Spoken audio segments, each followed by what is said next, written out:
La Regione c'è su tutto il fronte perché nel momento in cui ci sarà chiarezza fino in fondo e l'aspettiamo ovviamente dal lavoro dei magistrati, la Regione dopodiché si costituirà in tutte le sedi perché non può passare il principio che un bimbo che doveva essere vaccinato non sia stato vaccinato. Regione pronta a rivalersi sull'assistente sanitaria dell'ULSS 2 accusata di non aver vaccinato 500 bambini.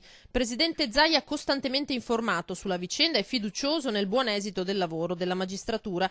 Per l'avvocato di Emanuela Petrillo, il legale montebellunese Paolo Salandin, la riapertura dell'inchiesta da parte della procura non è che un passaggio dovuto. La trentenne dipendente dell'azienda sanitaria si dice estranea a ogni addebito. Io direi un atto dovuto alla luce del nuovo esposto che immagino l'ASL ha depositato, tanto più che noi abbiamo depositato un'istanza di interrogatorio proprio perché la signora dottoressa Petrillo intende collaborare con la magistratura. E noi siamo pronti al confronto e siamo disponibili anche a incontrare la dirigenza ASL nonché la procura come già fatto con le vie processuali. Petrillo pronta quindi a farsi risentire dal magistrato, ma ancora nessuna convocazione. Allo Stato non ci è stato notificato nulla, attendiamo anche gli esiti del Friuli per poter fare dei paragoni, delle comparazioni con Treviso. Stanno facendo una campionatura di 200 persone e questo sarà un buon metro di valutazione sull'operato della dottoressa Petrillo. Esami nel territorio di Udine, dove Petrillo lavorava in precedenza, sui cui esiti conta anche la difesa.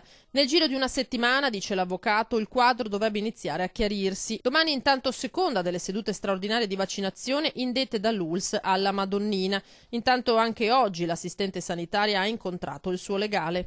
È molto turbata, infatti la cosa l'ha molto provata, insomma, con questa sovraesposizione mediatica.